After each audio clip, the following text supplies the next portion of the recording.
दिया, उसने ऐसा कर दिया। लेकिन क्या हम हमारे समाज के बीच में जाकर हमने कभी अपने समाज और सोसाइटी की बातों को रखा क्या?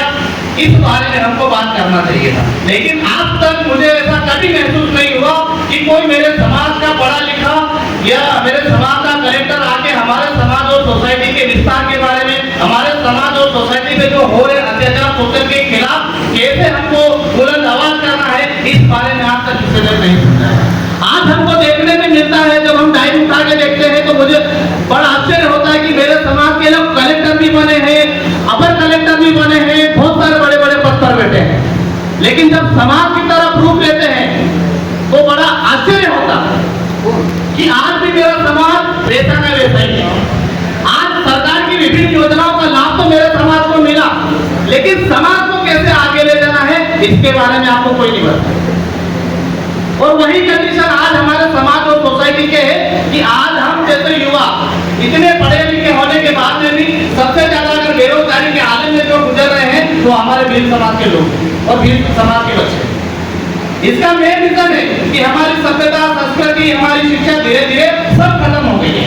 इसका कारण यह है क्योंकि जो हमारे समाज का जो एक भविष्य था वो निकल के तो आगे निकल गया, सबने अपने अपने कॉलोनियों में घर खरीद लिए, बना लिए, लेकिन वही समाज सोसाइटी हमारे समाज के आगे बीच में नहीं मिली। यही सबसे बड़ा रीजन है। हर समाज ने अपना अपना संगठन बनाया, वो किसी भी धर्म का हो, किसी भी जाति का हो, लेकिन उन्होंने समाज को नहीं छुआ। लेकिन आज हमारे समाज में उल्टा हो गया, हमने संगठन बना लिया, सब कुछ कर लिए, लेकिन किसके लिए बताइए, ईमानदारी से बताइए। समाज के लिए बनाया या हमारा जैसे कीड़ वर्ग के लिए बनाया? यही हो रहा है। संगठन भी बना लेते हैं, सारी चीजें भी बना लेते हैं, ना तो हमारा सामाजिकरण हो पाता है, ना आर्थिकरण हो पाता है, ना हमारा राजनीतिकरण हो पाता है, उसमें भी सब खिचड़ी हो जाता है। यही हमारे पिछड़ेपन का कारण है। आज अगर हम बात करें अलीराजपुर में भाई क्रिएटिव मिशन चला रहे हैं, वो बंदा भी एक सरकारी कर्मचारी है, वो दमदारी तरीके से जाता है, कलेक्टर को बोलता है कि हमारे समाज और सोसाइटी में ये चीजें नहीं होना चाहिए। बताइए हमारे समाज में ऐसा कोई व्यक्ति है जो कलेक्टर को अवगत कराते हैं चीजों से? क्योंकि हम डर जाते हैं, क्योंकि हम नौकरी करते हैं। इतना सारा वर्क है, एक विधायक को ऐसे कटघरे में खड़ा कर सकते हैं कि आज आपको हमारे समाज सोसाइटी के लिए करना पड़ेगा, करेगा कि नहीं करेगा? क्योंकि आप सब एक समाज का प्रतिनिधित्व करने वाले वर्ग हो। आप जैसे अधिकारी कर्मचारी से हमारे जैसे लाखों युवा जो जुड़े हैं, हमारे समाज के बड़े बुजुर्ग लाखों आपसे जुड़े हुए हैं, फिर आपको डर किस बात का है? क्योंकि आज तक हमने तो हमारे मन में जो डर है, हमारे सोसाइटी के मन में जो डर है, उस डर को हम निकाल ही नहीं पा रहे हैं, तो हम हमारे समाज का प्रतिनिधित्व कैसे करेंगे? आज हर एक वर्ग उन्होंने अपनी अपनी एक सोसाइटी बना रखी है, चाहे सीएम से मिलना हो, चाहे कलेक्टर से मिलना हो, अधिकारी से लेके एक चतुर्थ श्रेणी से लेके एक आम आदमी, सब एक साथ में बैठ के बात करते हैं और अपने समाज सोसाइटी की बात करते हैं। लेकिन क्या हमारे समाज सोसाइटी में ऐसा है? नहीं। यही सब कारण है साथियों। और मैं आप सभी के बीच में यही बात रखना चाहूंगा कि जैसे आप लोगों ने कहा कि विवाह सम्मेलन करना चाहिए या विवाह परिचय करना चाहिए, तो क्या हम हमारे समाज सोसाइटी की जो परंपरा है उसका उल्लंघन नहीं कर रहे? क्या हमारे बाप दादा ने कभी किसी शादी के लिए ऐसी चीजें करी थी क्या? नहीं करी थी, क्योंकि आपके जो उद्देश्य उसमें लिखा हुआ है कि हम युवाओं के लिए काम करेंगे, हम बेरोजगारी के लिए काम करेंगे, हम संस्कृति के लिए काम करेंगे, हम सभ्यता के लिए काम करेंगे, उसमें से एक उद्देश्य का पालन नहीं हो पा रहा है, तो कैसे हम आगे बढ़ेंगे? हम उद्देश्य से भटक जाते हैं, यही सबसे बड़ी समस्या हमारी। हमारे उद्देश्य क्या है और हम काम क्या करने लग जाते हैं। अभी हमको संगठन में सदस्य जोड़ने की आवश्यकता नहीं है, हम ये है तो हम तो ऑटोमेटिक सदस्य हैं। आप हमको दिशा निर्देश कीजिए, हमारे समाज सोसाइटी के लिए हमको ये काम करना है, हम सारे युवा आपके साथ में हम काम करेंगे। लेकिन वहाँ पर क्रिटिसिज्म होने लग जाता है, बोले उस संगठन में काम करता है, उस संगठन में काम करता है, ये गलत चीजें है ना। कैसे हम काम करेंगे?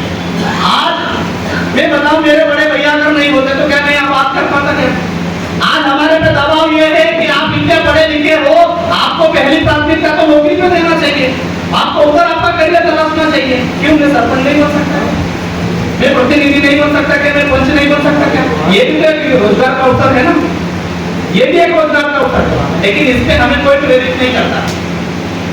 आज एक संगठन को चलाने के लिए गवर्नमेंट फंड देती है, बताइए हमारे कहाँ ऐसा फंड है? हमारी ऐसी कहाँ संस्थाएं हैं? संस्थाएं बनती है हमारे बीच में, दादा राजाराम दादा है, बहुत सारे ऑब्जेक्शन उठा देते हैं कि ऐसे सोसाइटी ऐसा काम करती है, ऐसा काम करती है। आज हमारा रजिस्टर्ड संगठन है, इसका ऑडिट भी होता होगा ना। आप बताइए, आपका पूरा लेखा जोखा उनके पास है, आपको सब चाहता वो डरा सकते, बताइए आप क्या करेंगे। सारा लेखा जोखा गवर्नमेंट के पास है आपका, वो ऑडिट भी करवाते हैं। फिर हम हमारे समाज सोसाइटी के कैसे काम करें?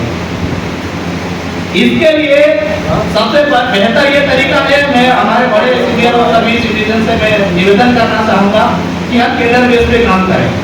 आप जैसे अधिकारी कर्मचारी समाज सोसाइटी के लिए इतना अथक प्रयास कर रहे हैं, बस इसका एक अंश अगर आपने समाज के ऊपर, जैसे हम जैसे युवा आज हमारे क्षेत्र में हम जब शादी ब्याह में जाते हैं तो ऐसी गैंग तैयार होगी, व्यक्ति के आधे आधे पेंट पहनेंगे, उल्टी सीधी कटिंग करवाएंगे, तो ये आपके समाज के बच्चे हैं ना, आने वाले भविष्य है। 8वीं 9वीं तक आने के बाद में आज हम जैसे युवा कुछ निकल कर आए हैं जो समाज के लिए काम कर रहे हैं। बाकी 110% थानों पर एफआईआर हमारे समाज के नाम पे हो रही है, और दुर्भाग्य ये भी है कि थाने का टीआई भी हमारा ही नहीं है। आज शराबखोरी हो गई, नशाखोरी हो गई, या उल्टी सीधी जो गैंग हो गई है, ये कौन सा समाज की हो गई है? इस पे कौन लगाम लगाएगा? इसीलिए आप जितने भी हमारे समाज के जितने भी जो अध्यक्ष बने महोदय, सभी लोगों से हम यही निवेदन करते हैं कि हमारे जैसे युवाओं को गांव में लेकर जाए, वहां पर अपने समाज के लोगों को बिठाए, वहां बोले कि हम महाराणा प्रताप सेवा समिति के लोग हैं और हम ये चाहते हैं कि कोई भी युवा ना तो उल्टी सीधी कटिंग बनाएगा, ना उल्टी सीधी ड्रेस पहनेगा, सब स्कूल जाएंगे और समाज के बीच में बात करेंगे। कुछ महिलाओं का और कुछ युवतियों का हम स्टेटस देखते हैं तो बोले मेरे समाज ने मेरे को क्या दिया, आज बहुत कुछ हूँ, बोले मैं अपने आप में हूँ, मैं किसी भी समाज में शादी करूँ, किसी भी समाज में जाऊँ, आप कौन होते बोलने वाले? इतनी हिम्मत कहाँ से आई? ये हिम्मत ही कौन, और कैसे ये युवा और युवतियां मतलब इस बारे में सोच रहे हैं? इसका मेन रीजन है कि हमारे समाज की जो सामाजिक व्यवस्था थी वो खत्म हो गई। आज हमारे पिताजी की बात हम